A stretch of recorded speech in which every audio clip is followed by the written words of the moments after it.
everybody, welcome back to Findmypast from home. Happy Friday, lovely to see you all. We've already got our first couple of views. We've got Daphne and we've got Beth, so please say hello if you're watching, whether you're a returning viewer or whether it's your first time here. This is Findmypast from home. It's the free family history series hosted by family history website Findmypast, and it's a chance for you guys to connect with each other on a weekly basis. And it also means that you can connect with experts. We run interviews, we have guests on, we do presentations, and then we also do the more relaxed Findmypast Fridays, which is today. It's Fridays live. Fantastic. Lovely to see so many of you in the comments already. Lovely. Now we should have Niall in the comments with us as well. So please say hello to him. And it is Good Friday today. We've got the Easter weekend coming up, so happy Easter in advance. I hope you've all got your choice of Easter chocolate at the ready. I am rather partial to mini eggs. Those are my favourite. They're very, very Moorish. And I also thought, for any of you interested, it's the return of the daffodil mug. So there we go. And it's water in there, by the way, because I'm not actually a big tea drinker, although I do like a good coffee personally. Now, did any of you catch Miko's live session on Wednesday on the Black Country with Simon Briarcliffe from the Black Country Living Museum? I thought it was fantastic. If you missed it, don't worry, you can catch up at any time on our Facebook page under the video section, or you can head over to YouTube and you can watch it there. And don't forget as well that you can turn on the captions. So if you're hard of hearing or you are, I don't know, watching it while drying your hair or something, I watch things while I'm drying my hair and put the captions on just to pass the time a little bit. You can do that if you so wish. So yes, you may wonder why we're doing this today, it being Good Friday and most people on a bank holiday, not in Scotland.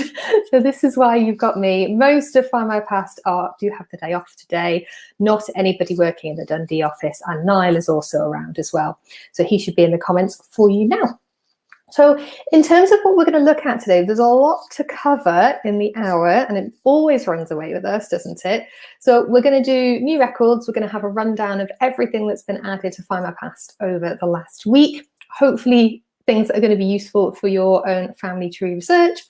We are going to do question of the week, and in case you missed it, question of the week is I would like to hear about a story from your home's history, or perhaps if your home doesn't have much history, a home you grew up in, for example, like your childhood home or your grandparents' home, anything that's got a bit of history behind it. I would like to hear one story, please. That is my offering for this week. Then we're going to do a little bit more about house history, because I fell down a rabbit hole this week. And as I'm sure anybody who's joined this Fridays live on a regular basis with me, I regularly talk about falling down family history rabbit holes. And this week was no exception. And it's about house history. So we're going to have a look into that.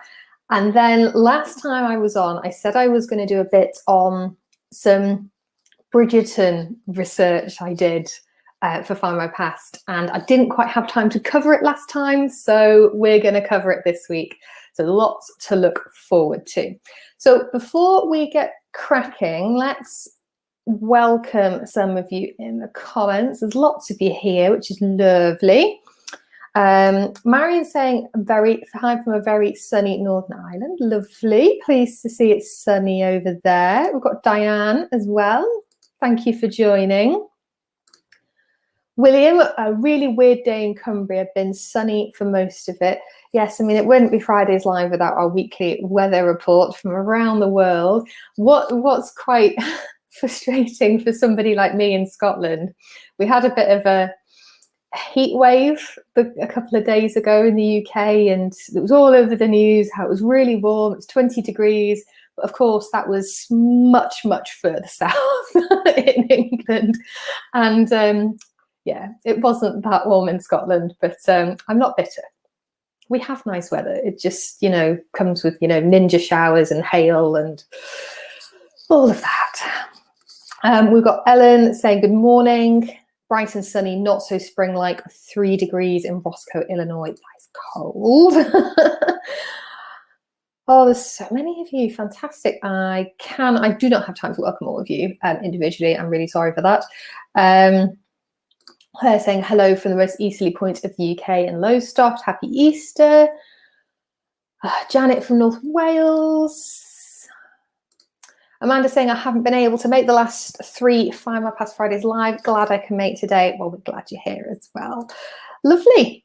Now, Victoria, mini eggs are so pretty too. Love your daffodil mug. I love my daffodil mug too. I'm still very impressed at the time where some of you managed to guess that it was an Emma Bridgewater one, and I had to go, yes, it is, because I didn't know. Oh, I'm terrible. Okay, scrolling through comments. And Jill's saying, fabulous session on Wednesday, especially for Black country woman living abroad. And Nicole also saying, loves the live video on Wednesday. Anya saying, I've got jam and toast tea. It's part of my Friday genealogy sessions. I think we've all got these little routines, haven't we? And I'm sure that for those of you who join Fiona at 5 o'clock for the Irish Family History Centre live, I'm sure that, you know, you come along with a coffee or maybe a gin because it's, you know, 5 o'clock on a Friday, small glass of wine, that sort of thing. We've all got our own little routines, which I think is just lovely. Fantastic. Okay, right, let's move on to new records. There's a lot to get through this week, and we've got quite a varied array of what we've added. So first up, for those of you with Catholic relatives and ancestors on the other side of the pond, we have added around 81,000 baptisms and marriages into our Philadelphia Roman Catholic records. Now, these are rolling releases, and when I say rolling release, I mean that we have added these records up to 1921, because that's when we're allowed to with the privacy laws. So these have been added in, and if you have never explored these, even if you don't have Catholic ancestors, they are definitely worth taking a look at because they are just so beautiful, especially written, many of them written in, you know, in the Latin. And you get a lot of detail from them as well. So you obviously get the basics. So you've got names, dates, parents' names, etc. But if you look at the original images, you get quite a bit of extra detail that you maybe don't normally get on these kind of church records.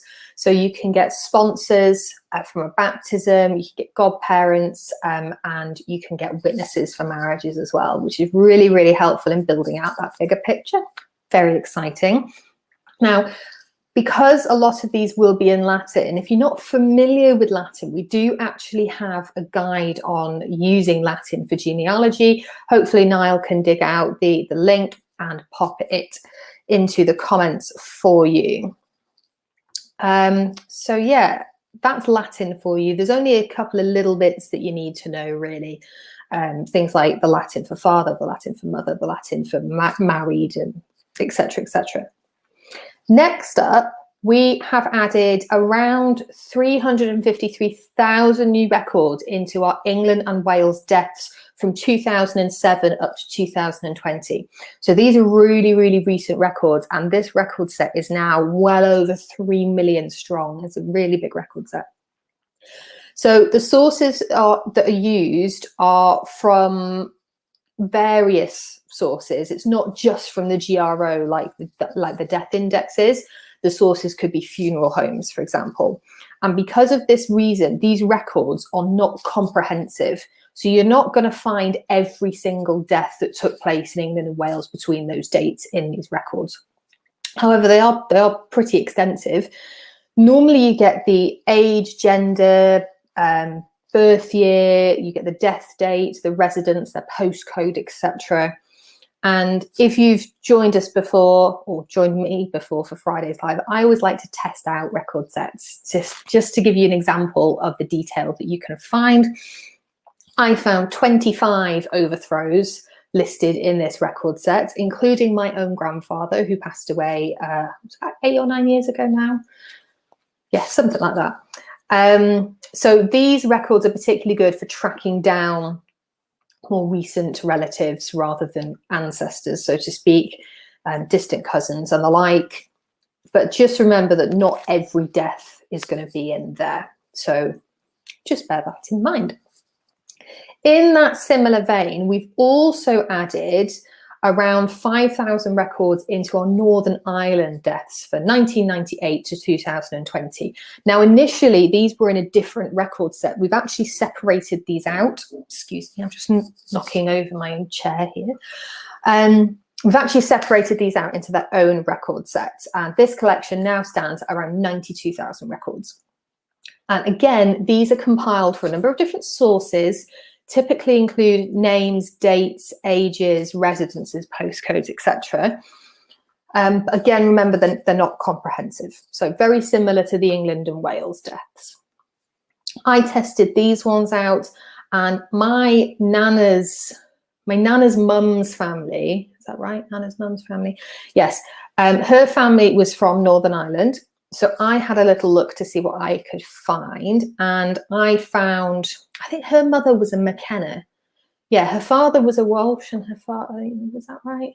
Walsh McKenna? Yes, I think so, Walsh and McKenna. So I had a look for McKenna in Northern Ireland, and I'm going to pronounce this wrong already, and I'm just so anxious about saying it out loud, but we'll just say it.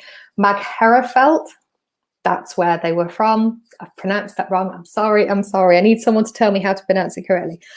That's where they were from, and there are actually 5 McKennas listed there in these death records. And already looking at them, I highly suspect one of them is, I think, one of my nana's uncles, I believe, but I need to go back and just double check this, just check it against what I've got on my family tree. So there we go. Now the next record set is actually really, really exciting. This is unique to Findmypast. They are Royal Air Force and Commonwealth mentioned in dispatches records between 1940 and 1945. So if you have family who served in the RAF during World War II, definitely go and check these out. There are 32,000 records in there. And these are basically examples that have been extracted from the London Gazette of when somebody was mentioned in dispatches.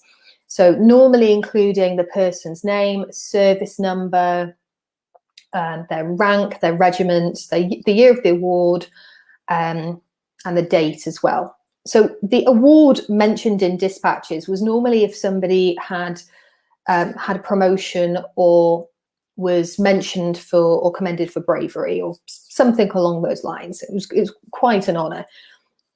And if you were mentioned in dispatches, you actually got an award for that. And it was a little oak emblem that you could wear on your ribbon of war medal. But when I was reading into this, what I found quite amusing is that even if you were mentioned in dispatches more than once, you only got one of these oak leaf emblems. So but there we are. So something to bear in mind when searching these, and this is what I found out when I was having a look the other day, not all first names will be listed in full. Some of them are going to be listed by initials. If they have a first name and several middle names, they should be listed as initials as well, which helps you narrow them down. So don't be too restrictive in your searches of these records. What's quite handy is that if you do get a record result and you open up the transcription and you've got, I don't know, G.D. Smith, for example, it will pull through on the right-hand side under, is this the same person? It will pull through suggestions into there from, for example, our civil births indexes. So you can quickly go and see and cross-reference against other records to make sure you've got the right person. These are really, really good, actually. I really enjoyed exploring these, particularly because a lot of World War II records, well, the service records in particular, you can't access those online at the moment. You can only order those from the Ministry of Defence, the service records. So these are great for filling in the gaps. And I tested these out and I couldn't find anybody with the name Overthrow, but I did go and have a look at my fiance's surname instead. And we found 3 results. And then I told him, and then he got very excited because then we started exploring them a little bit. We actually looked into the details for one of them.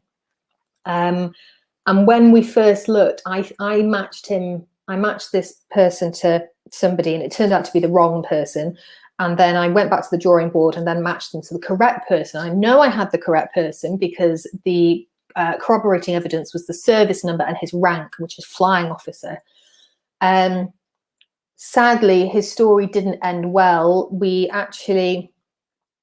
was mentioned in dispatches in 1944. I found something mentioned in the, what were they called? The combat reports, which we do also have on Findmypast. Found a mention of him in there, went through to the National Archives website, found his combat report.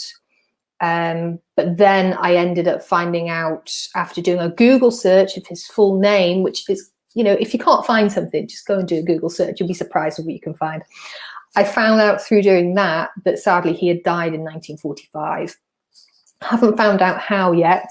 He's on the Commonwealth War Graves Commission Index, so listed as a civilian death. And it seems to be that he actually died after the war. So I'm not quite sure how it happened, but that's the next thing to find out. And my fiance is also quite interested in me working out how they're actually related. So yeah, that's the next step. Looking forward to that. This is what happens when I say I'm just, you know, I just fall down a hole with with research. It happens so easily.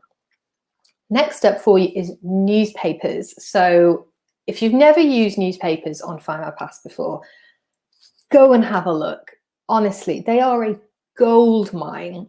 You'd be really surprised at the detail you can find, whether you're using them for family history, for fashion history, for sporting history, for crime history. The list goes on and on, I promise you. The two new titles we've added this week are, first of all, the Reading Standard, 48,000 pages for the years 1891 to 95, 1897 to 1911, and then 1913 to 1961. So nice broad range of years for you there.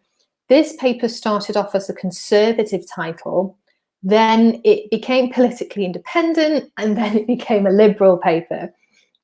And then it also included columns such as gardening, fashion, and also a gossip column. So that's one for you to check out if you have Reading ancestors. And the next one we've added is the News for London. And this is a much earlier title. So we've got 19,000 pages for this one for the years 1805, 1807, and then 1809 to 1935. So much earlier than the Reading Standard. It was a Sunday newspaper. It was packed with national and foreign news, included things like theatre news, court intrigue, fashionable reporting, all the social events. And then you also had reports of things like bankruptcies, accidents, marriages, and deaths. So this is going to be packed with detail about sort of, I would imagine, quite well-to-do people, but you should never discount it if your ancestors, like mine, who we will talk about a little bit further on, weren't so well-to-do. They still make the newspapers, I promise. And then we've also added we've added pages to existing titles, and these include the Wolverhampton Express and Star, the Blandford Weekly News, Potteries Examiner, St Helens Examiner, the Warrington Examiner, the Weymouth Telegraph, and the Widnes Examiner. So lots of new pages into those. Full details available on our blog. It's actually linked in the description of this video if you want to go and find it. Okay, and those are all our new records. We do add new records to Findmypast every single week and more newspaper pages. So every week you have a new chance to go and find a new story, break down a brick wall, add somebody new to your family tree. Really, really exciting. So before we move on to question of the week, and if you've not added it in yet, remember, question of the week is, I would like to hear a story about your home's history, or a story from your childhood home's history or your grandparents' home's history. A home with a little bit of history. That's what I'm looking for, a story. Okay, now let's go and have a look at the comments quickly before I carry on, and then I will read out our lovely pre-submitted ones, and I'm going to be scrolling back up. I've completely lost where I am in the comments, but never mind. Scrolling. Jackie saying, I missed Miko on Wednesday as I was on a family tree bootcamp session on dating photographs, which is really good. That sounds exciting. There is something, I love playing detective with a photograph because you start picking things out and you're like, oh, that could be that and that could be that. And we actually did a fantastic session last year, Miko and a fashion historian called Kirsty. We did like a photo dating session where we asked you for your pictures in advance, and then she used the fashions of the photograph to then date them, which was really, really, really fascinating. Okay, yes, scrolling down. Okay, let's do question of the week before I get distracted. So Kelly said for her submission, the house my mum currently lives in Birmingham Walsall border was built in World War II for American soldiers. Some years ago, we bought a book from the local historical society, which has some great stories from the war, plus photos of the houses being built. I love that. I love it when you can just, because it almost means that the home or a place that you call home isn't just important for you. It's clearly also important for somebody else because it got mentioned in a book. I think that's really, really special. And there's really something about finding an old photograph of your house as well. I'm on the hunt for one of the house my grandparents lived in for most of their marriage, because I heard that initially, I think it was built well over 100 years ago, but before then it was sort of a one-story cottage. So I want to see what that cottage looked like before that was demolished and then the house that's now on that site was built. That's what I would really, really like. But, hey ho, we can dream. And then Paul said, my family home was built on land owned by the Gaskell family, and the street was named after them too, in Stockton Heath, Warrington. Since doing my family tree and finding I'm related to the Brooksbank family, Jack Brooksbank's mother, Nicola, hold on, I think I'm reading this incorrectly. Great-grandmother was Elizabeth Holland, née Gaskell, who was born in Warrington. She was the sister of Reverend William Gaskell, who married the writer Mrs. Gaskell, Elizabeth Cleghorn Stevenson, who owned the land the house stood on. I don't think I read that correctly, but I do understand. That's a really good claim to fame, actually. Fantastic. Okay, now let's have a flick through some of these. So William says, question of the week, my house was a field, possibly marshy before I moved into it, as some ground's still wet sometimes. My grandparents' house was named after my grandma and the rest of them Sirius. My grandma's named backwards and us. Oh, that's really sweet. Angel says, the house shop I was born in the Black Country, no idea of age, was said to have had a ghost. But the back garden backed onto Albright and Wilson in Langley, Black Country, a very old house. The kitchen was also the bathroom. I always think that's really interesting, trying to picture your house or your home, how it might have looked, I don't know, 100 years ago, 150 years ago, if it is indeed a historical building. How would it have looked? Would the layout have been different? Would they have used the rooms differently? I think there's really something in how the way we live and how we interact with our homes has changed.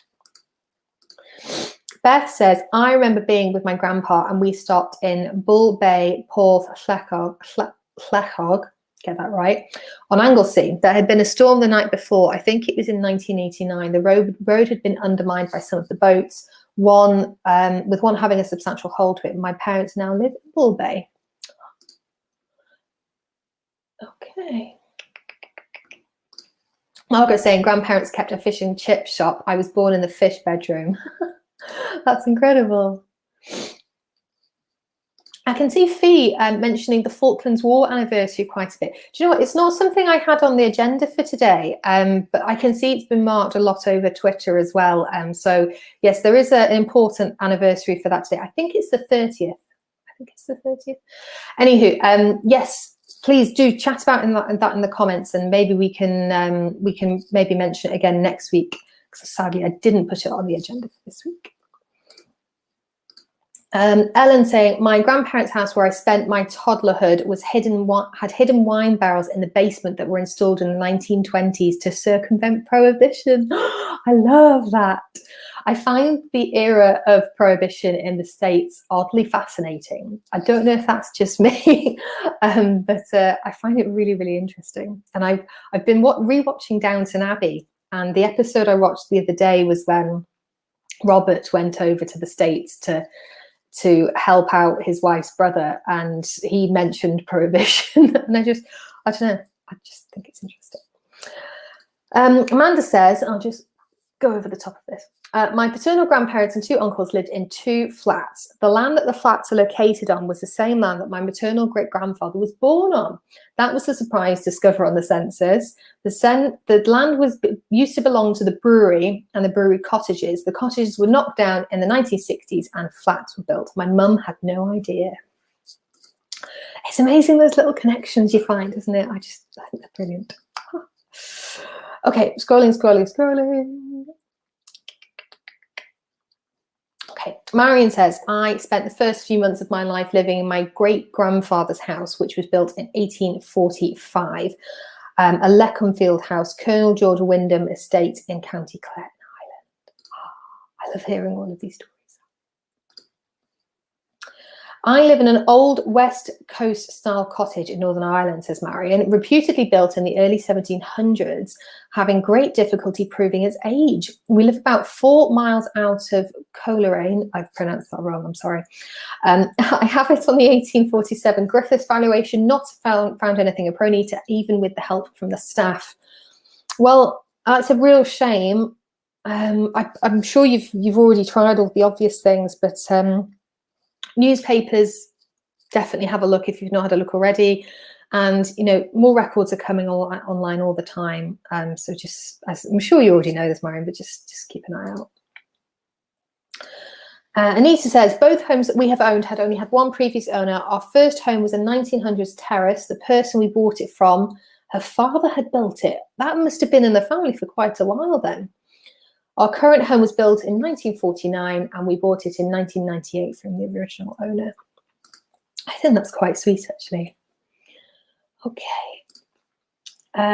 Not really historical, but my dad, Jack Corrie, built our house in Wembley, Middlesex in 1952. We lived in this 80 long bungalow, and my dad added another floor upstairs, so it ended up with 13 bedrooms. We sold it in 1962 to the Church of Christ, who are still there. Love that. Okay, I'm scrolling. Kelly, the house I grew up in, my dad bought it before it was even built. He liked the plans and location, and he chose a house in the middle of the street, so it didn't matter what end they started building it first. His house wouldn't be done last. He bought it 10 or so years before he met my mum.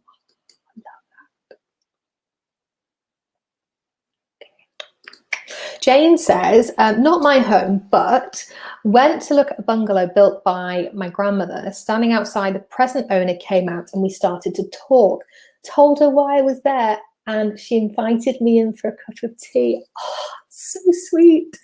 I think I've spoken about this before, but I have this thing of when I find ancestors on the census, I then go and I look for the house on like Google Maps or Google Earth, and I see if it's still there. And then I like to do the street view thing where you can it's almost like you're standing outside it.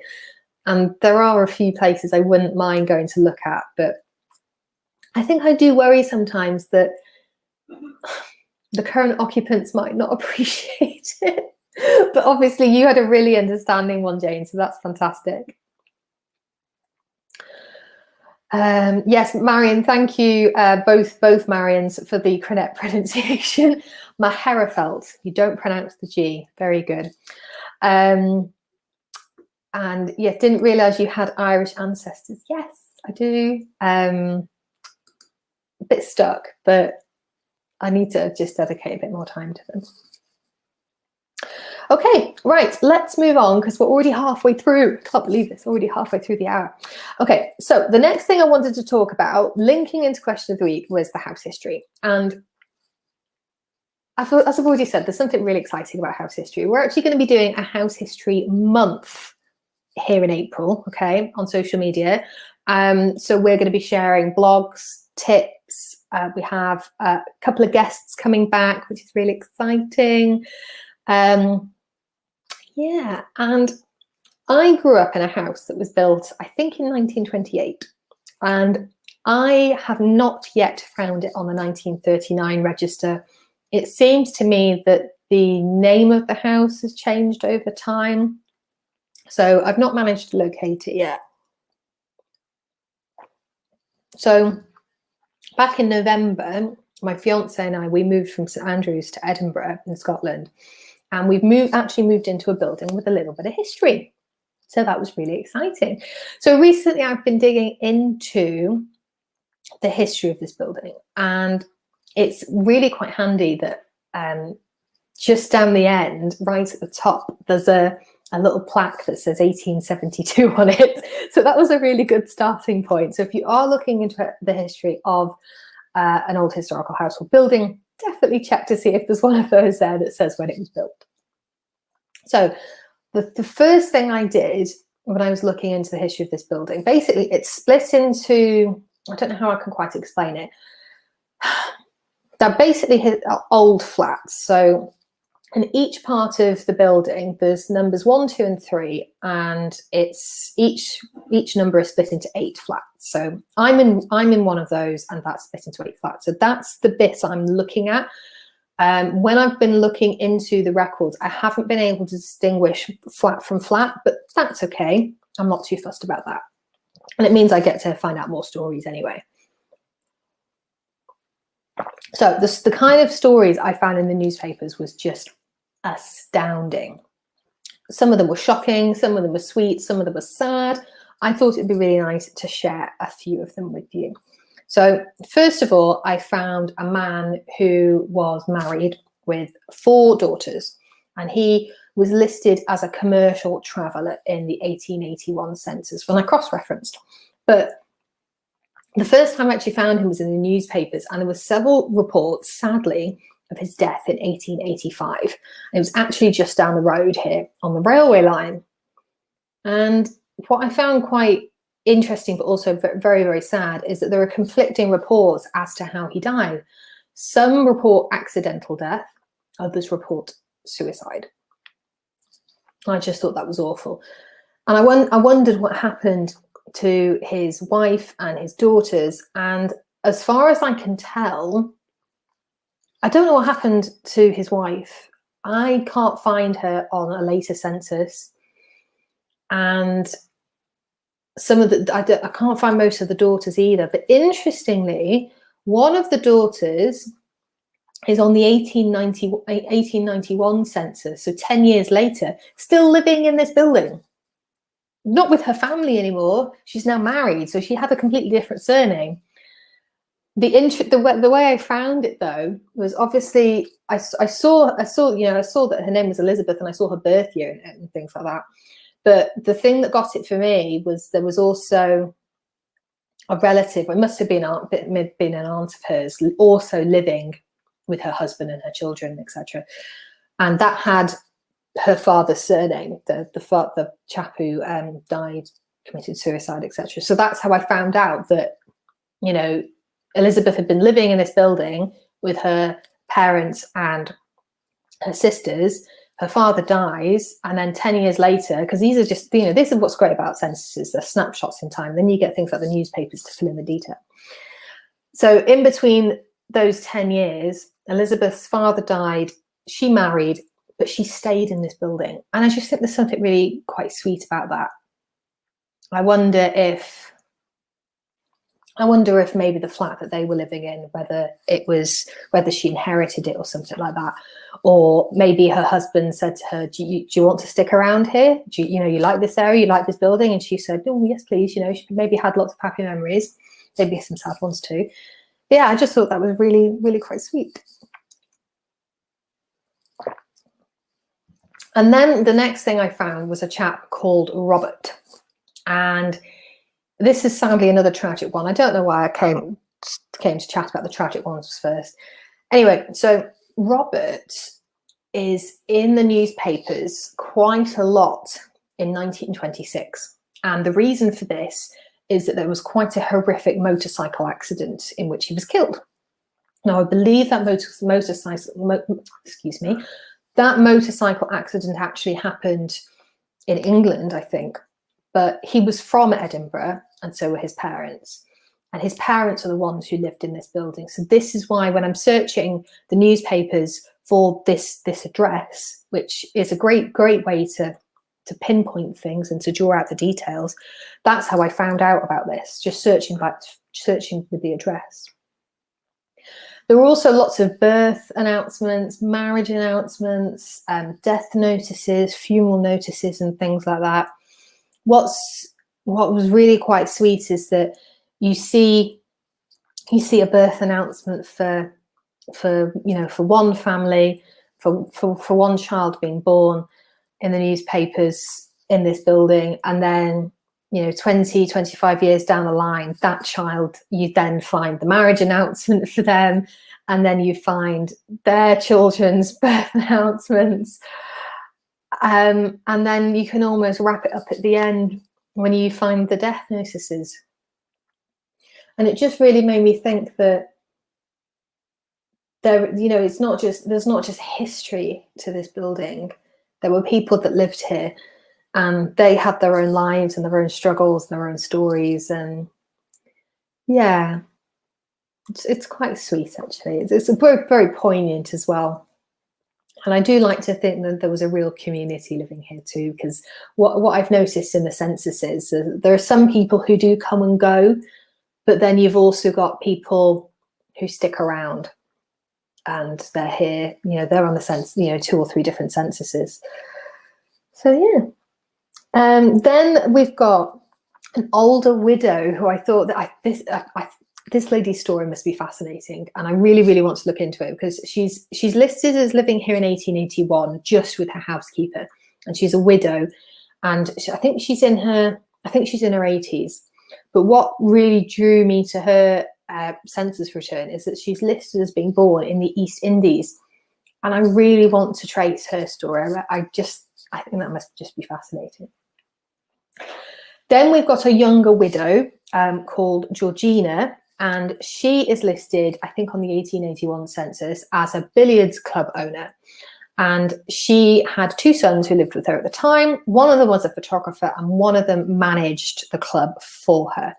And then jump forward all the way to 1911, and the youngest son is actually listed as the manager by that point. So he's a family business, basically.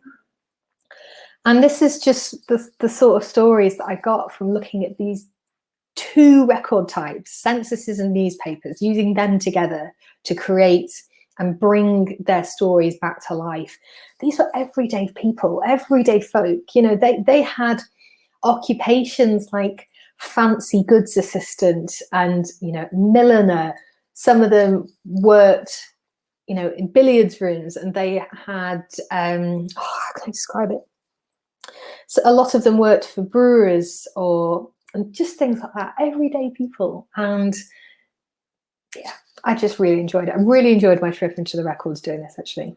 So yeah, I challenge you this month, take a little bit of time to have a look into a historical building or home or house that means something to you. It might not be your house, because let's be honest, there are so many new houses out there.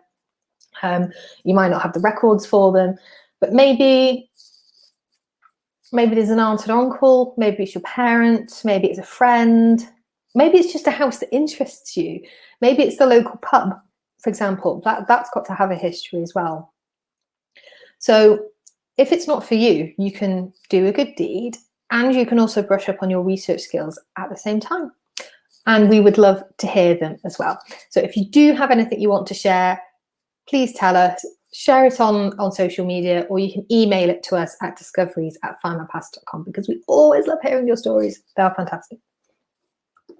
Now, before I move on to the last thing I wanted to chat about today, I will just flick back through to the comments and see what you guys are talking about, because when I'm talking, I always I try not to look at the comments because otherwise I just get distracted and I will never finish my trail of thought. Okay. William says, Ellie, if you can't find someone on the 1939 register, it's always worth double checking oldmaps.co.uk and do a street name comparison.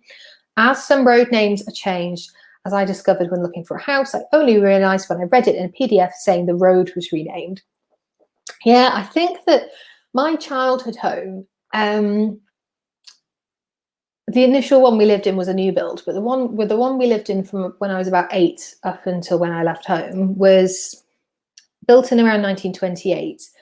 And how do I describe it? I'm pretty sure that the road was obviously renamed later, and I can see it on the maps and everything, but I'm pretty sure that the name of the house changed as well. So when it was built, it was one thing, and I think it actually changed twice.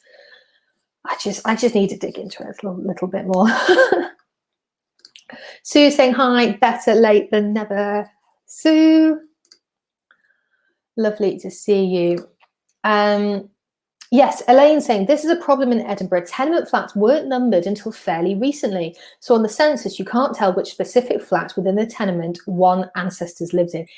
Exactly. This is exactly what I've come to find with my research. But also, for anybody else who lives in Edinburgh in a flat, trying to get something delivered because you actually technically have 2 different flat names. Oh, it's complicated. It's been a learning curve, to say the least, but it is very nice living here, I will say that.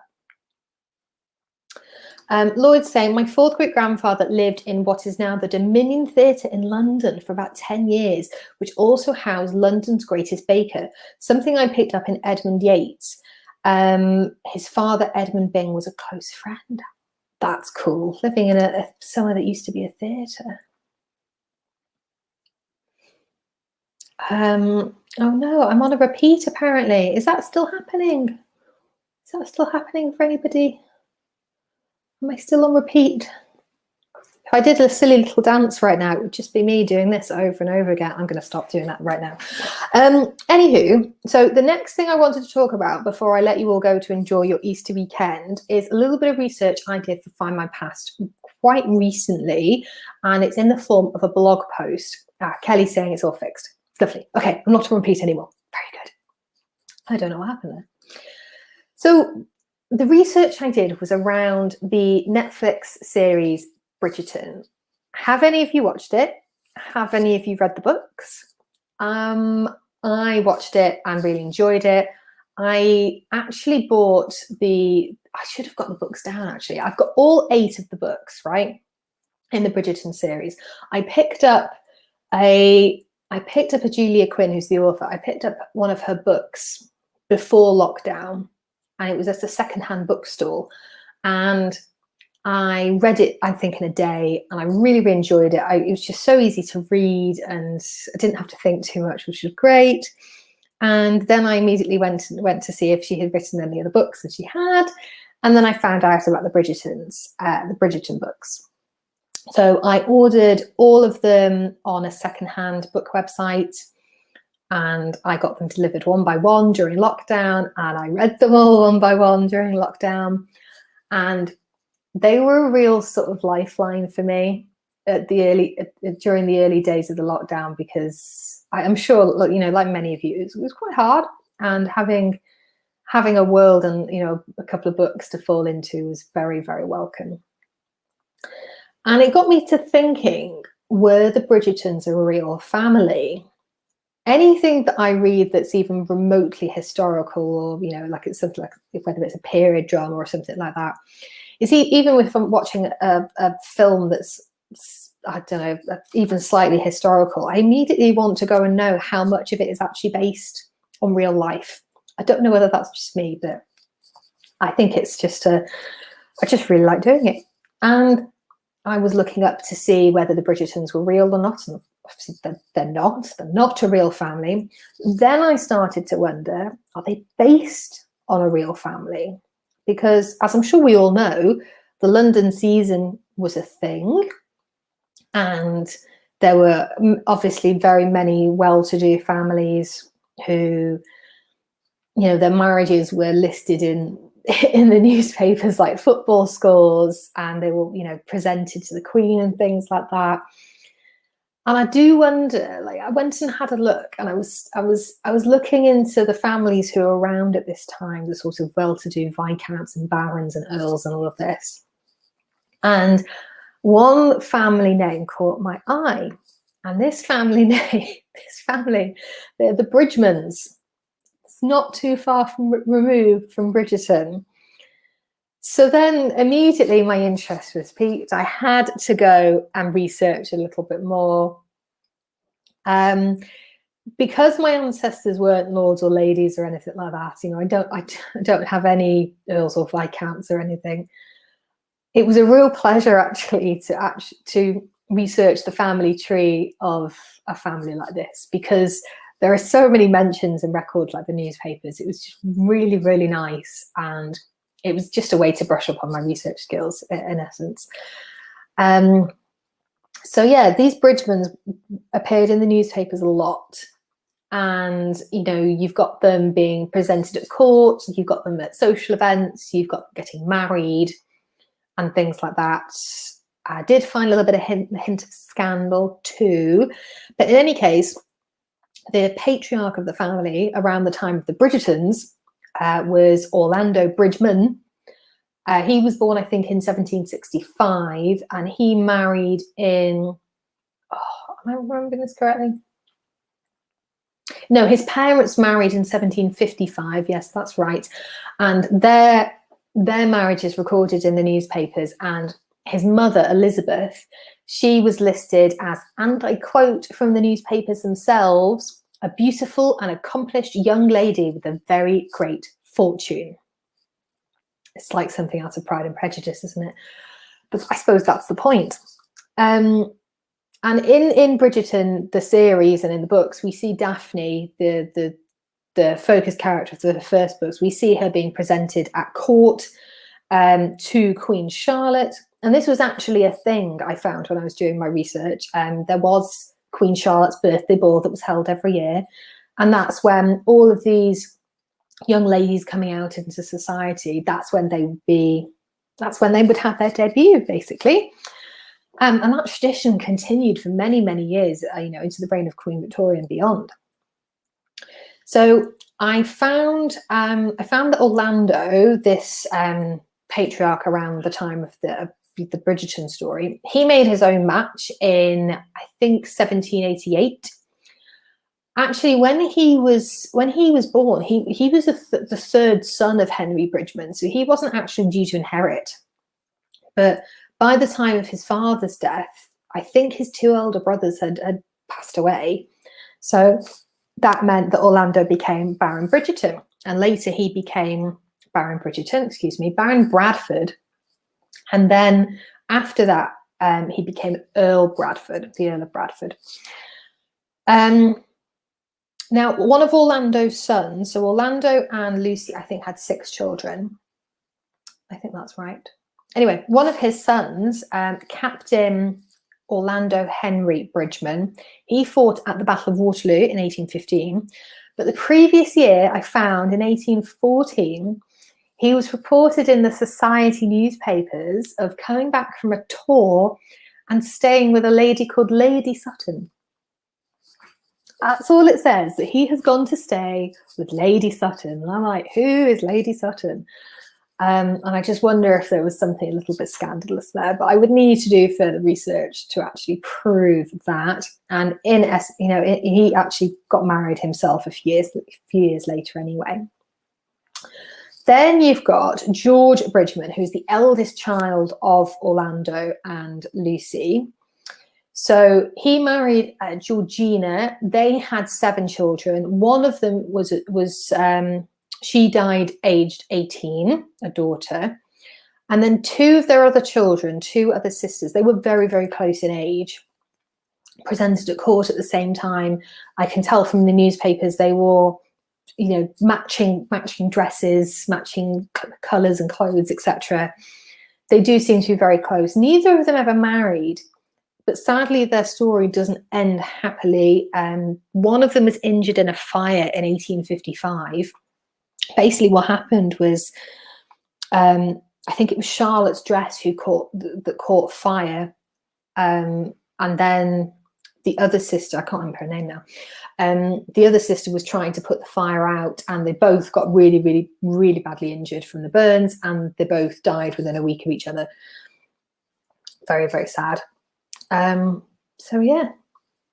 And all of this just got me wondering whether Julia Quinn, the author, whether she, when she was trying to work out what she wanted to write about for this idea, because I read that she had the idea for Lady Whistledown quite early on, but I do wonder whether she sort of looked at a long list of, you know, English families with, you know, whether they were earls or viscounts or barons, etc. She was looking at a list of names or titles, and she saw Bridgerton. She thought, that'll do.